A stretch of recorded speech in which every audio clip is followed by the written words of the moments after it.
Welcome to another endorphin-generating episode of Fearless TV, the program that knows more about extreme sports than you could jackhammer onto the head of an aspirin. Coming up the next half hour, we'll get the pulse racing in thin air with more extreme altitude exertion. There's big-time canoe drop-ins as we go for the waterfall. And a glimpse of life in the extra fast lane with street luge. All this and more on Fearless TV.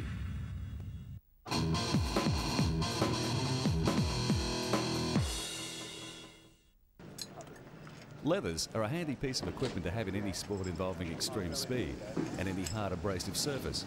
Motorcycle racing may immediately come to mind, but we have something a little closer to the ground for you. Street luge.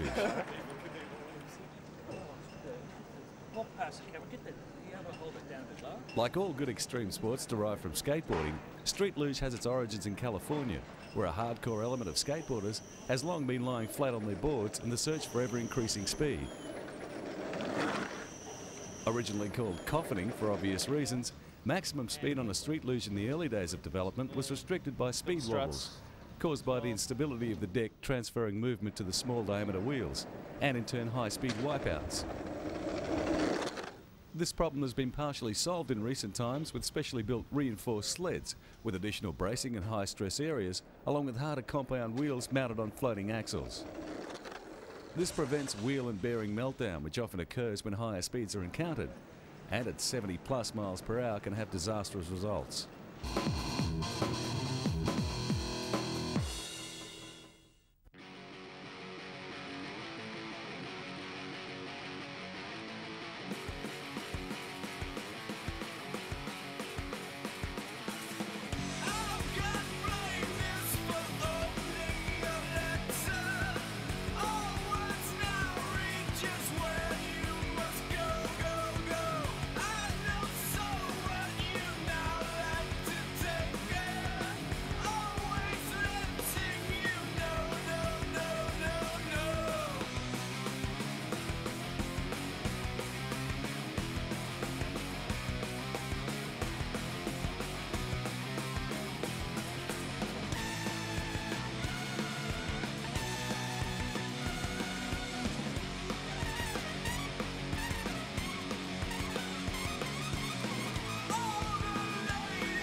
Mountain bike technology would have to be one of the most rapidly evolving branches of bike development on the planet at the moment, and with its close links to motocross and suspension and frame similarities, improvements are rapidly passed on not only to the competitive field, but to recreational riders as well.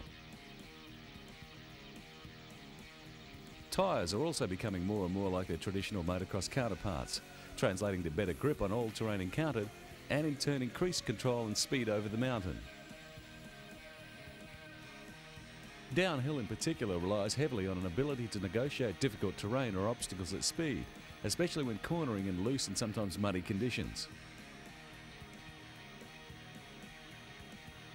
With onboard discs and greater suspension travel laced to higher diameter front forks for stability, spearing over the bars after dabbing the brakes on a rough downhill stretch has become a thing of the past. Well, almost. Otherwise, how would downhill events attract spectators?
Recreational riders are more and more quickly becoming equal to the task, having grown confident in the ability of their machines to perform well, in turn lifting the standard of competition around the world.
Back on the edge now for one of the more specialised and demanding snow sports, snowboard slalom.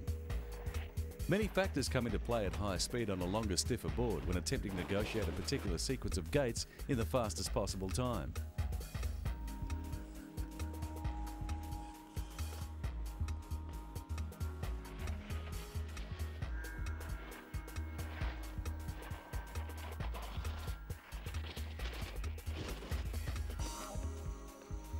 Snow condition and starting order play a large part, as conditions and snow speed vary according to temperature, which generally increase from morning onwards, changing the way wax performs on the board, much like tyres on a car.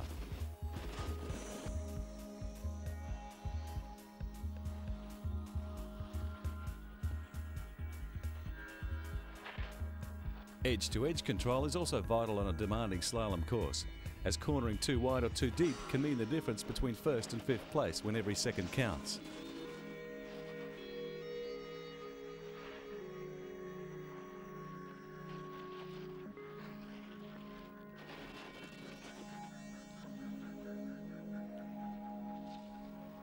Precise weight transfer and extreme commitment to the chosen line are the race's strategy for attacking each course, and must be carefully determined before each race to ensure maximum possible outcome.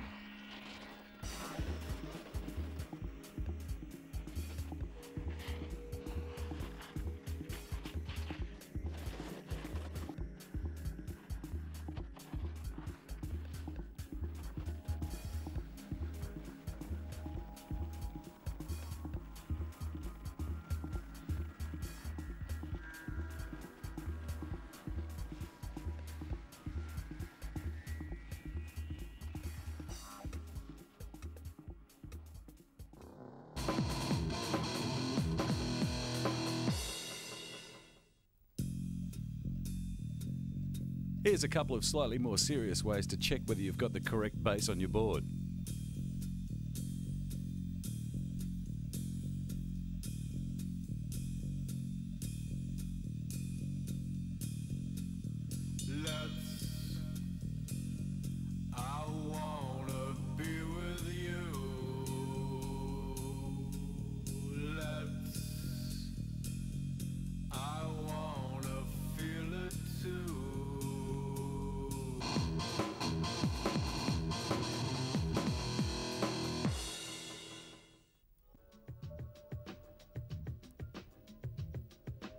Back in the New Zealand Alps now to continue our expedition at medium altitude.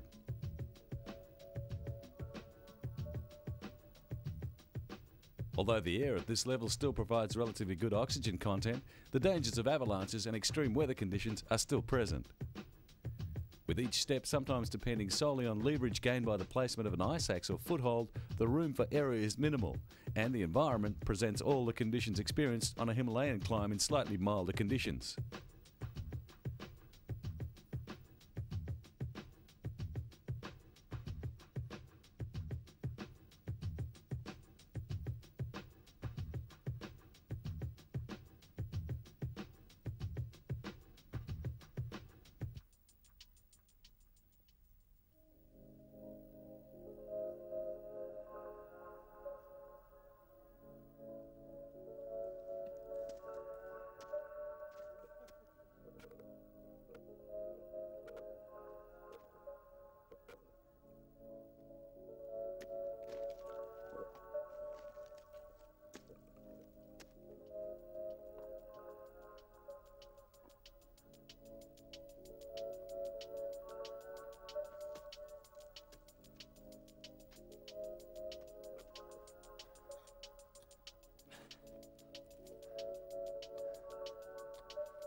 In fact, many of the most experienced climbing expeditions in the world today utilise the New Zealand Alps as a training ground when attempting to conquer the most inaccessible climbs on the planet.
Okay?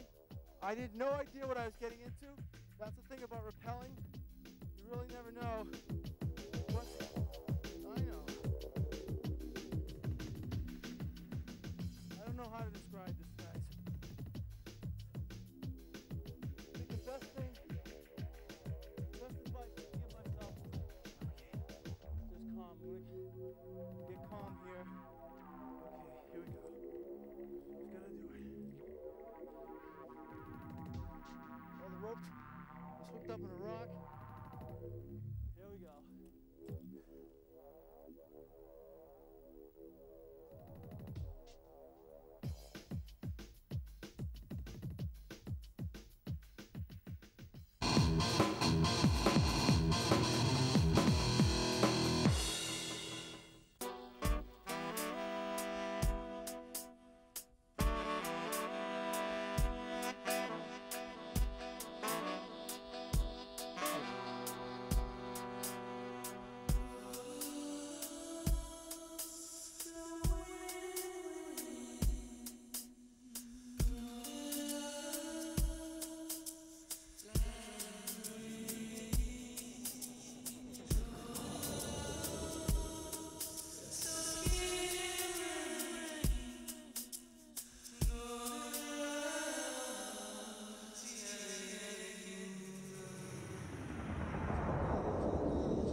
Here's another sport not yet officially sanctioned by the Olympics.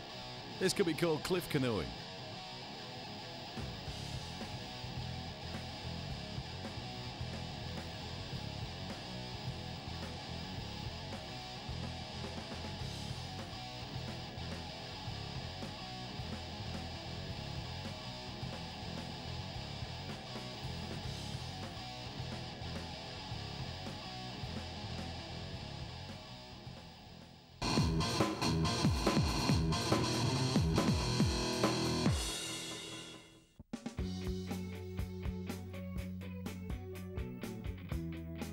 Deep powder snow serves as an excellent way of refining technique on a snowboard. Apart from providing a new challenge for experienced riders, a few long, deep carving turns on an unspoilt terrain quickly brings back the feeling of what snowboarding is all about.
High-speed heel-side carves and big hits off wind-blown banks, with the occasional 20-foot drop-off or transition, can quickly sharpen the senses, and another long day at the office is soon forgotten.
Time to break out the bike helmets and the plastic boats as we go in search of some hardcore canoe action, finding big air on the way down instead of the traditional direction of up.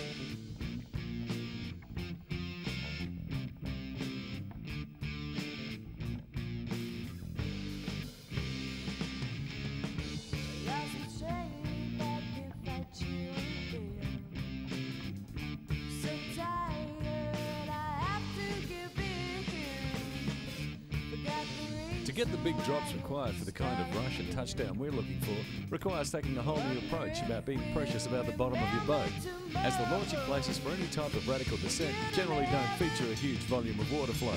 Remember, you denied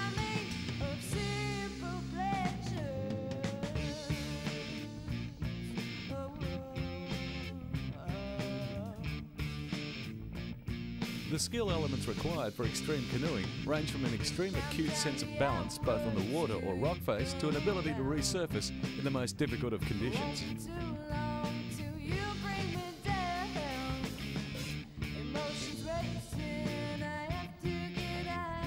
In waterfall drop-offs, the ability to control the canoe in the air is also a must, as the bow should preferably enter the water at the right angle.